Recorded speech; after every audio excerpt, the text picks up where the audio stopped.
vos actions inspirent les autres à rêver plus, à apprendre plus, à faire plus et à devenir plus, alors vous êtes un excellent leader.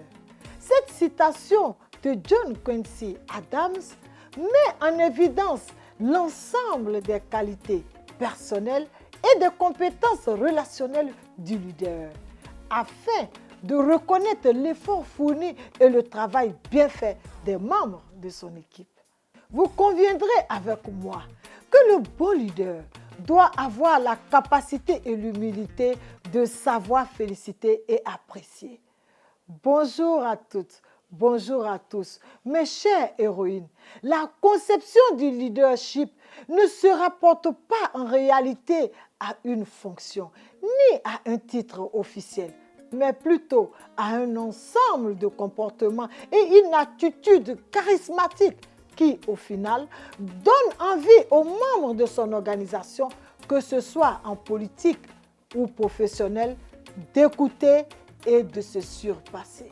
Le challenge donc du leader est de savoir apprécier et féliciter le travail de ceux qui ont essayé et qui ont réussi, et de savoir motiver ceux qui ont essayé mais qui malheureusement n'ont pas réussi. Il doit pouvoir apprécier l'action collective, mais aussi et surtout féliciter à la moindre bonne action individuelle. Cette pratique caractérisant le bon leader le conduit, lui et son équipe, de manière efficiente à atteindre l'objectif désiré.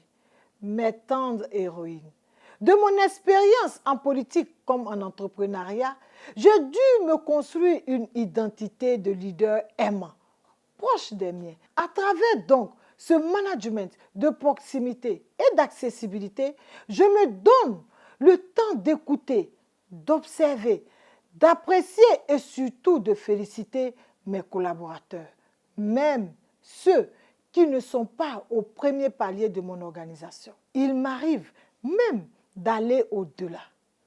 En politique, j'organise souvent des cérémonies de reconnaissance et du mérite à l'endroit des membres de mon équipe. Je peux citer comme exemple la cérémonie de remise de fonds aux pionniers de mon parti politique pour la création d'une activité génératrice de revenus.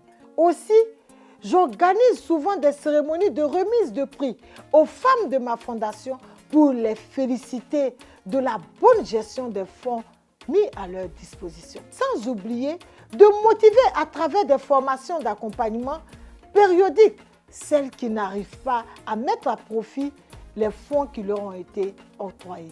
Par ailleurs, en milieu entreprise, j'organise chaque année une cérémonie de distinction des meilleurs agents des différents départements de mon organisation, avec à la clé des récompenses telles que des voyages offerts à certains pour les pèlerinages, que ce soit chrétiens ou musulmans, des voyages de découverte et de prospection, des remises de chèques, des terrains et même des appartements offerts aux agents qui se sont démarqués par leur constance, leur fidélité et leur acharnement à l'édification de l'entreprise. Ce modèle de leadership demeure pour moi le meilleur, car en dehors du raffermissement de vos liens, les membres de votre organisation mis en confiance à travers ces actes forts de reconnaissance et d'encouragement seront de plus en plus boostés,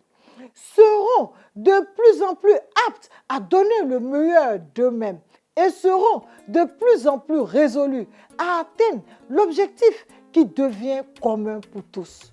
Mes très chères héroïnes, je vous invite à vous inspirer de ces règles d'or en tant que leader féminin qui vous mèneront inévitablement vers la réussite de votre idéal. Alors, femmes, osons briser les préjugés, osons nous engager, osons donc. Retrouvez-moi le jeudi prochain pour un autre numéro du rendez-vous de l'honorable Adjaratou. Merci pour l'intérêt accordé à cette émission et à bientôt.